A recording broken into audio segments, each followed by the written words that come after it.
नमस्कार, आप देख रहे हैं एचएन 24/7 और मैं हूं आपके साथ निशी भाटिया।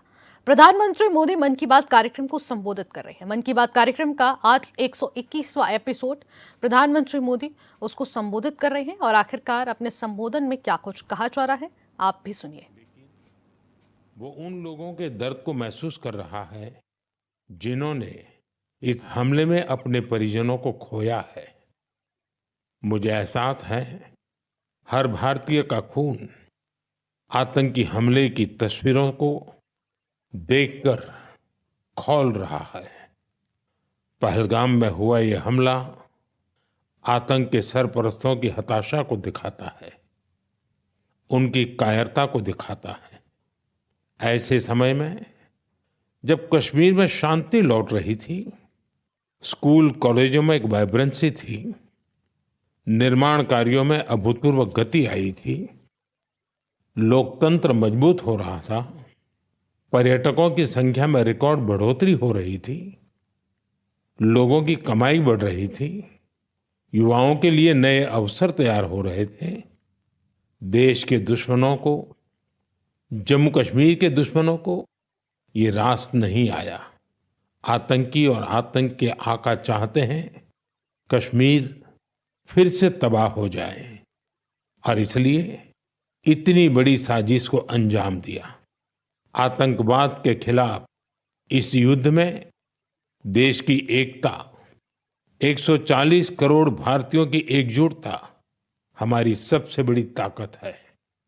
यही एकता आतंकवाद के खिलाफ हमारी निर्णायक लड़ाई का आधार है। हमें देश के सामने आई इस चुनौती का सामना करने के लिए अपने संकल्पों को मजबूत करना है। हमें एक राष्ट्र के रूप में दृढ़ इच्छा शक्ति का प्रदर्शन करना है। आज दुनिया देख रही है, इस आतंकी हमले के बाद पूरा देश एक स्वर में बोल रहा है। साथियों, भारत के हम लोगों में जो आक्रोश है, वो आक्रोश पूरी दुनिया में है। इस आतंकी हमले के बाद लगातार दुनिया भर से संवेदनाएं आ रही हैं। मुझे भी ग्लोबल लीडर्स ने फोन किए हैं, पत्र लिखे हैं, संदेश भेजे हैं। इस जघन्य तरीके से किए गए आतंकी हमले की सबने कठोर निंदा की है। उन्होंने मृतकों के परिवारजनों के प्रति संवेदनाएं प्रकट की है। पूरा विश्व आतंकवाद के खिलाफ हमारी लड़ाई में 140 करोड़ भारतीयों के साथ खड़ा है। मैं पीड़ित परिवारों को फिर भरोसा देता हूं, उन्हें न्याय मिलेगा, न्याय मिलकर रहेगा। इस हमले के दोषियों और साजिश रचने वालों को कठोरतम जवाब दिया जाएगा। साथियों, 2 दिन पहले हमने देश के महान वैज्ञानिक डॉक्टर के कस्तूरीरंगन जी को खो दिया है। जब भी कस्तूरीरंगन जी से मुलाकात हुई, हम भारत के युवाओं के टैलेंट, आधुनिक शिक्षा, स्पेस साइंस ऐसे विषयों पर काफी चर्चा करते थे। विज्ञान, शिक्षा और भारत के अंतरिक्ष कार्यक्रम को नई ऊंचाई देने में उनके योगदान को हमेशा याद किया जाएगा। उनके नेतृत्व में इसरो को एक नई पहचान मिली।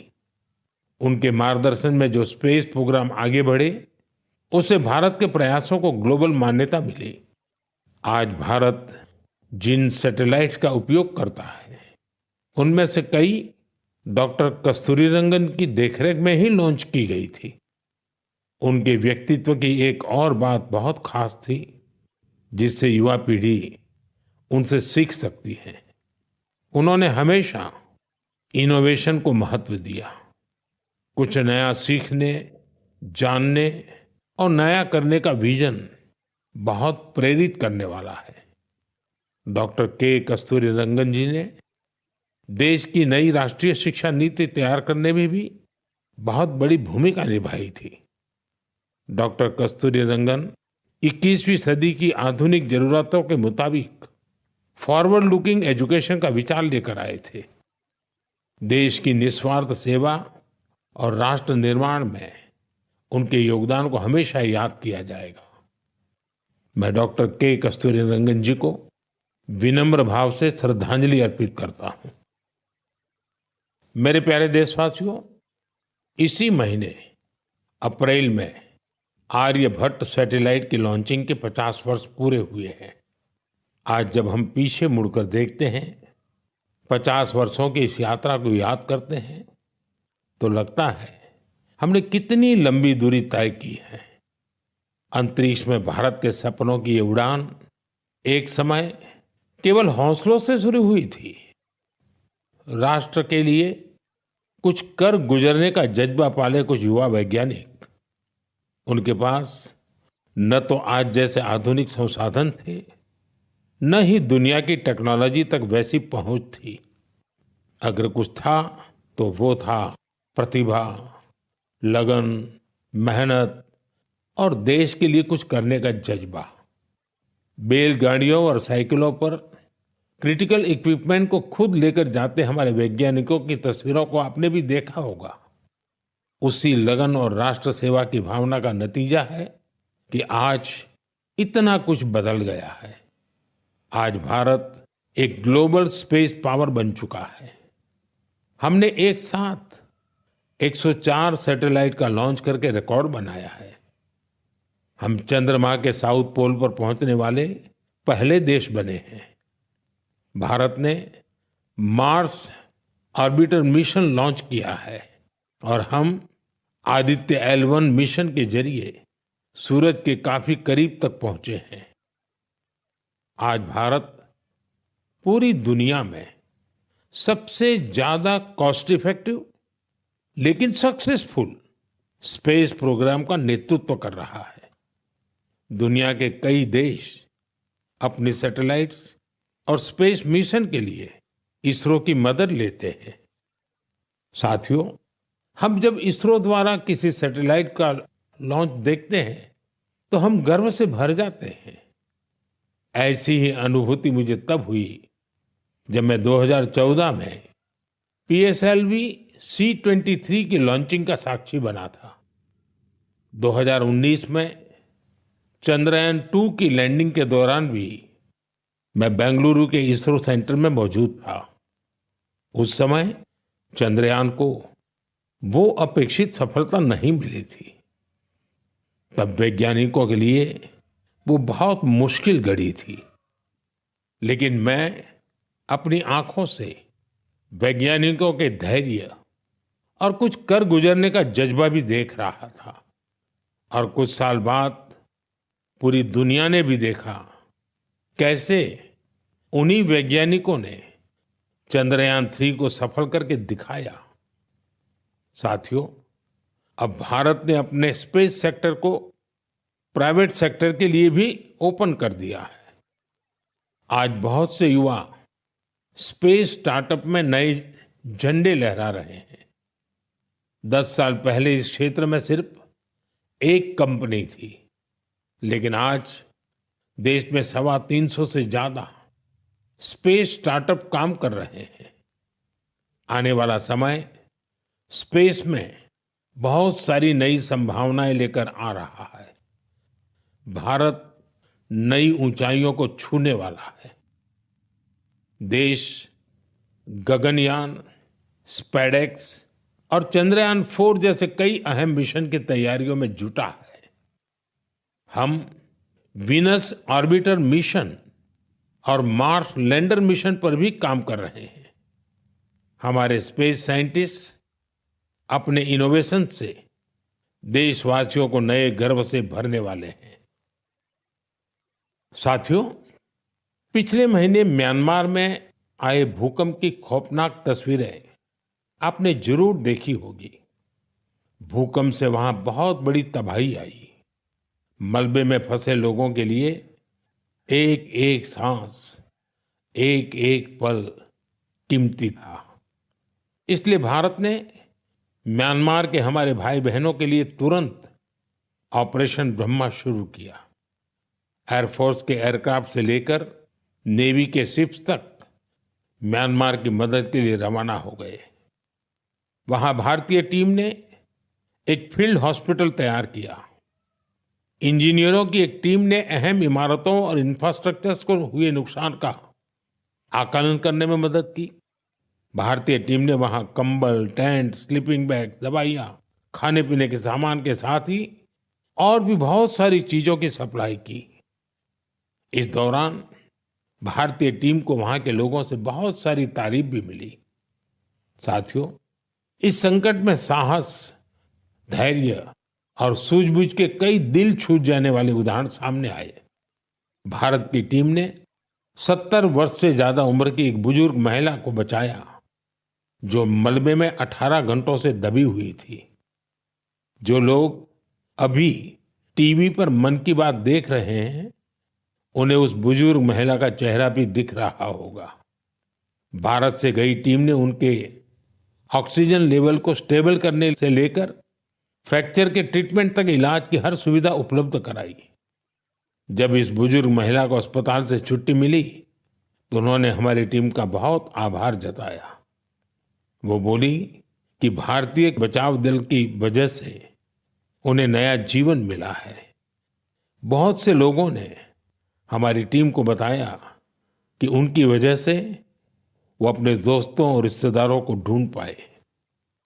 साथियों, भूकंप के बाद म्यांमार में मांडले की एक मॉनेस्ट्री में भी कई लोगों के फंसे होने की आशंका थी। हमारे साथियों ने यहां भी राहत और बचाव अभियान चलाया। इसकी वजह से उन्हें बौद्ध भिक्षुओं का ढेर सारा आशीर्वाद मिला। हमें ऑपरेशन ब्रह्मा में हिस्सा लेने वाले सभी लोगों पर बहुत गर्व है। हमारी परंपरा है, हमारे संस्कार है, वसुधैव कुटुंबकम की भावना। पूरी दुनिया एक परिवार है। संकट के समय विश्व मित्र के रूप में भारत की तत्परता और मानवता के लिए भारत की प्रतिबद्धता हमारी पहचान बन रही है।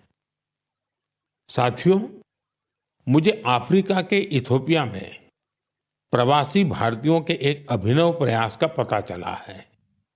इथियोपिया में रहने वाले भारतीयों ने ऐसे बच्चों को इलाज के लिए भारत भेजने की पहल की है, जो जन्म से ही हृदय की बीमारी से पीड़ित हैं।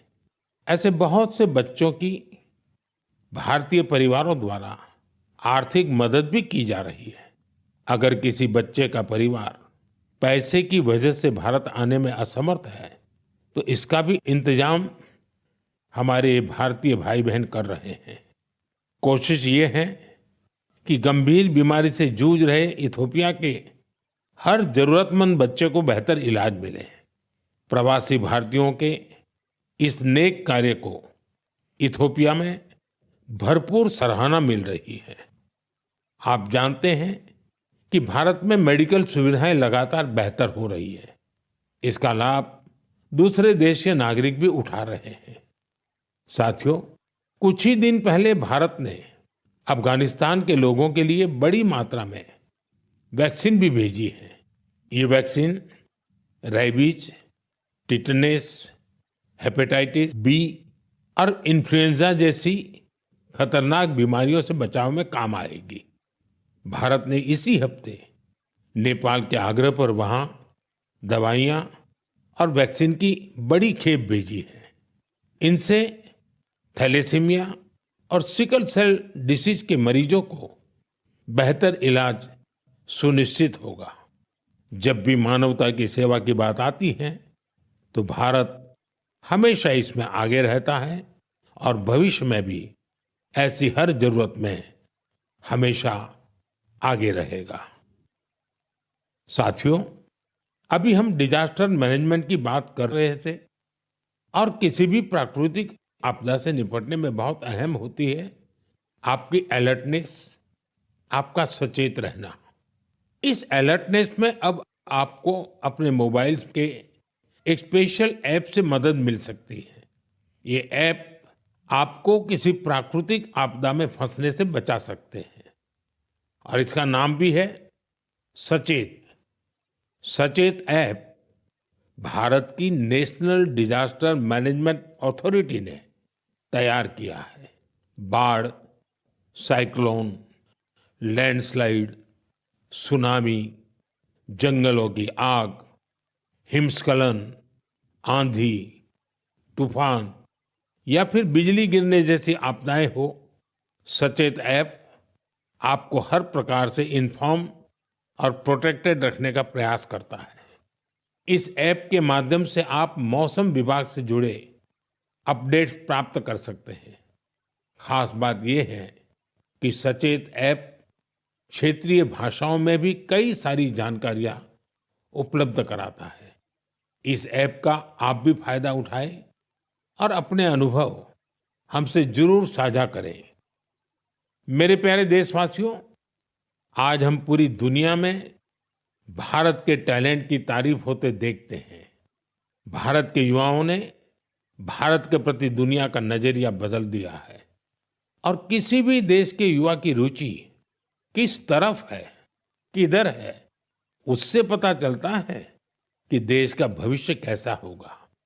आज भारत का युवा साइंस, टेक्नोलॉजी और इनोवेशन की ओर बढ़ रहा है। ऐसे इलाके जिनकी पहचान पहले पिछड़ेपन और दूसरे कारणों से होती थी, वहां भी युवाओं ने ऐसे उदाहरण प्रस्तुत किए हैं जो हमें नया विश्वास देते हैं। छत्तीसगढ़ के दंतेवाड़ा का विज्ञान केंद्र आजकल सबका ध्यान खींच रहा है। कुछ समय पहले तक दंतेवाड़ा का नाम केवल हिंसा और अशांति के लिए जाना जाता था, लेकिन अब वहां एक साइंस सेंटर बच्चों और उनके माता पिता के लिए उम्मीद की नई किरण बन गया है। इस साइंस सेंटर में जाना बच्चों को खूब पसंद आ रहा है। वे अब नई नई मशीनें बनाने से लेकर टेक्नोलॉजी का उपयोग करके नए प्रोडक्ट्स बनाना सीख रहे हैं। उन्हें 3D प्रिंटर्स और रोबोटिक कारों के साथ ही दूसरी इनोवेटिव चीजों के बारे में जानने का मौका मिला है। अभी कुछ समय पहले मैंने गुजरात साइंस सिटी में भी साइंस गैलरीज का उद्घाटन किया था। इन गैलरीज से ये झलक मिलती है कि आधुनिक विज्ञान का पोटेंशियल क्या है, विज्ञान हमारे लिए कितना कुछ कर सकता है। मुझे जानकारी मिली है कि इन गैलरीज को लेकर वहां बच्चों में बहुत उत्साह है। साइंस और इनोवेशन के प्रति ये बढ़ता आकर्षण जरूर भारत को नई ऊंचाई पर ले जाएगा। मेरे प्यारे देशवासियों, हमारे देश की सबसे बड़ी ताकत हमारे 140 करोड़ नागरिक हैं। उनका सामर्थ्य है, उनकी इच्छा शक्ति है। और जब करोड़ों लोग एक साथ किसी अभियान से जुड़ जाते हैं तो उसका प्रभाव बहुत बड़ा होता है। इसका एक उदाहरण है एक पेड़ मां के नाम। ये अभियान उस मां के नाम है जिसने हमें जन्म दिया, और ये उस धरती मां के लिए भी है जो हमें अपनी गोद में धारण किए रहती है। साथियों, 5 जून को विश्व पर्यावरण दिवस पर इस अभियान के 1 साल पूरे हो रहे हैं। इस 1 साल में इस अभियान के तहत देश भर में मां के नाम पर 140 करोड़ से ज्यादा पेड़ लगाए गए हैं।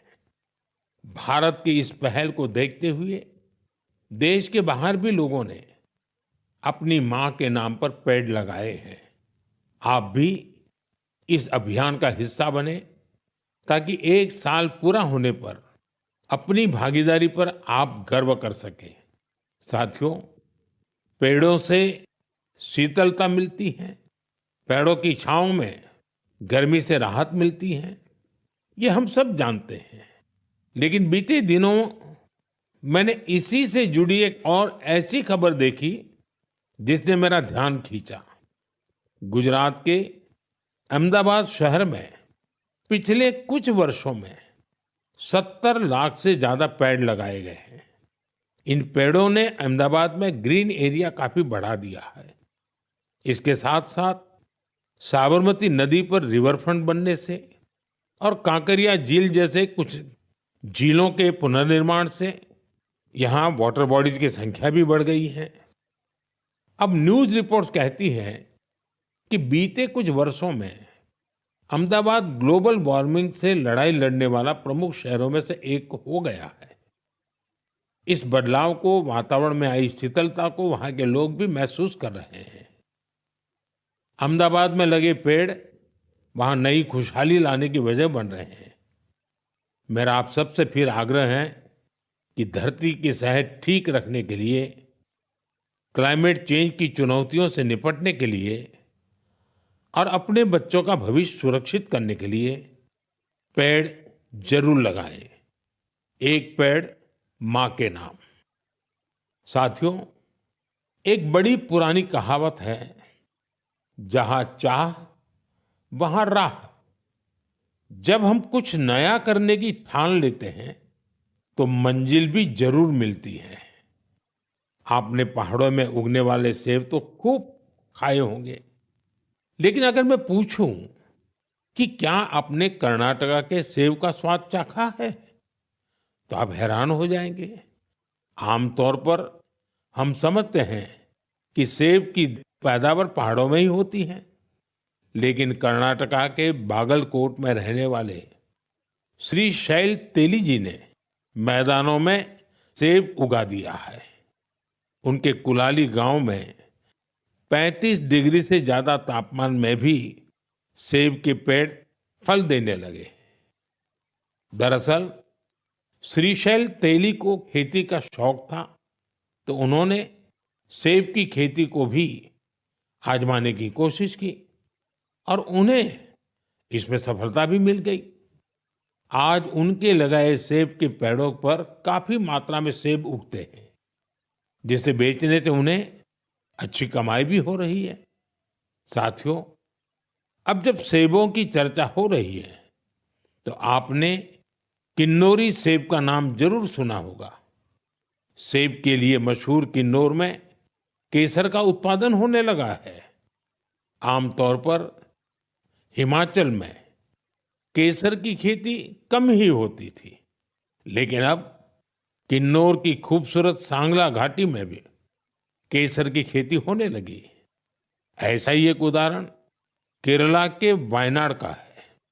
यहाँ भी केसर उगाने में सफलता मिली और वायनाड में ये केसर किसी खेत या मिट्टी में नहीं, बल्कि एरोपोनिक्स टेक्निक से उगाए जा रहे हैं। कुछ ऐसा ही हैरत भरा काम लीची की पैदावार के साथ हुआ है। हम तो सुनते आ रहे थे कि लीची बिहार, पश्चिम बंगाल या झारखंड में उगती है, लेकिन अब लीची का उत्पादन दक्षिण भारत और राजस्थान में भी हो रहा है। तमिलनाडु के थिरुविरा अरासू कॉफी की खेती करते थे। कोडाईकनाल में उन्होंने लीची के पेड़ लगाए और उनकी 7 साल की मेहनत के बाद अब उन पेड़ों पर फल आने लगे। लीची उगाने में मिली सफलता ने आसपास के दूसरे किसानों को भी प्रेरित किया है। राजस्थान में जितेंद्र सिंह राणावत को लीची उगाने में सफलता मिली है। ये सभी उदाहरण बहुत प्रेरित करने वाले हैं। अगर हम कुछ नया करने का इरादा कर ले और मुश्किलों के बावजूद डटे रहें, तो असंभव को भी संभव किया जा सकता है। मेरे प्यारे देशवासियों, आज अप्रैल का आखिरी रविवार है। कुछ ही दिनों में मई का महीना शुरू हो रहा है। मैं आपको आज से करीब 108 साल पहले लेकर चलता हूं। साल 1917। अप्रैल और मई के यही 2 महीने देश में आजादी की एक अनोखी लड़ाई लड़ी जा रही थी। अंग्रेजों के अत्याचार उफान पर थे। गरीबों, वंचितों और किसानों का शोषण अमानवीय स्तर को भी पार कर चुका था। बिहार की उपजाऊ धरती पर ये अंग्रेज किसानों को नील की खेती के लिए मजबूर कर रहे थे। नील की खेती से किसानों के खेत बंजर हो रहे थे, लेकिन अंग्रेजी हुकूमत को इससे कोई मतलब नहीं था। ऐसे हालात में 1917 में गांधी जी बिहार के चंपारण पहुंचे हैं। किसानों ने गांधी जी को बताया, हमारी जमीन मर रही है, खाने के लिए अनाज नहीं मिल रहा है। लाखों किसानों की उस पीड़ा से गांधी जी के मन में एक संकल्प उठा। वहीं से चंपारण का ऐतिहासिक सत्याग्रह शुरू हुआ। चंपारण सत्याग्रह ये बापू द्वारा भारत में पहला बड़ा प्रयोग था। बापू के सत्याग्रह से पूरी अंग्रेज हुकूमत हिल गई। अंग्रेजों को नील की खेती के लिए किसानों को मजबूर करने वाले कानून को स्थगित करना पड़ा। एक ऐसी जीत थी जिसने आजादी की लड़ाई में नया विश्वास फूंका। आप सब जानते होंगे, इस सत्याग्रह में बड़ा योगदान बिहार के एक और सपूत का भी था, जो आजादी के बाद देश के पहले राष्ट्रपति बने। वो महान विभूति थे डॉक्टर राजेंद्र प्रसाद। उन्होंने चंपारण सत्याग्रह पर एक किताब भी लिखी, सत्याग्रह इन चंपारण। ये किताब हर युवा को पढ़नी चाहिए। भाइयों बहनों, अप्रैल में ही स्वतंत्रता संग्राम की लड़ाई के कई और अमिट अध्याय जुड़े हुए हैं। अप्रैल की 6 तारीख को ही गांधी जी की दांडी यात्रा संपन्न हुई थी। 12 मार्च से शुरू होकर 24 दिनों तक चली इस यात्रा ने अंग्रेजों को झकझोर कर रख दिया था। अप्रैल में ही जलियांवाला बाग नरसंहार हुआ था। पंजाब की धरती पर इस रक्त रंजित इतिहास के निशान आज भी मौजूद है। साथियों, कुछ ही दिनों में 10 मई को प्रथम स्वतंत्रता संग्राम की वर्षगांठ भी आने वाली है। आजादी की उस पहली लड़ाई में जो चिंगारी उठी थी, वो आगे चलकर लाखों सेनानियों के लिए मशाल बन गई। अभी 26 अप्रैल को हमने 1857 की क्रांति के महान नायक बाबू वीर कुंवर सिंह जी की पुण्यतिथि भी मनाई है। बिहार के इन महान सेनानी से पूरे देश को प्रेरणा मिलती है। हमें ऐसे ही लाखों स्वतंत्रता सेनानियों की अमर प्रेरणाओं को जीवित रखना है। हमें उनसे जो ऊर्जा मिलती है, वो अमृतकाल के हमारे संकल्पों को नई मजबूती देती है। साथियों, मन की बात की इस लंबी यात्रा में आपने इस कार्यक्रम के साथ एक आत्मीय रिश्ता बना लिया है। देशवासी जो उपलब्धियां दूसरों से साझा करना चाहते हैं, उसे मन की बात के माध्यम से लोगों तक पहुंचाते हैं। अगले महीने हम फिर मिलकर देश की विविधताओं, गौरवशाली परंपराओं और नई उपलब्धियों की बात करेंगे। हम ऐसे लोगों के बारे में जानेंगे जो अपने समर्पण और सेवा भावना से समाज में बदलाव ला रहे हैं। हमेशा की तरह आप हमें अपने विचार और सुझाव भेजते रहिए। धन्यवाद। नमस्कार।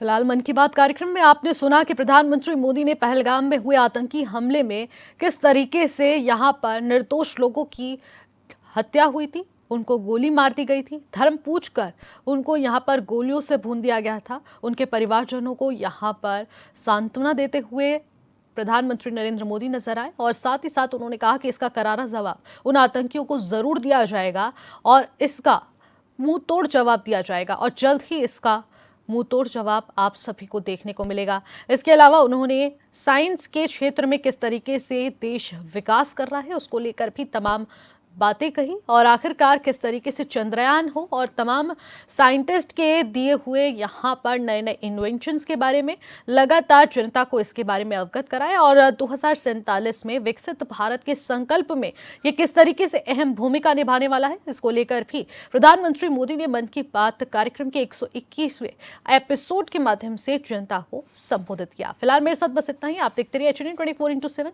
नमस्कार।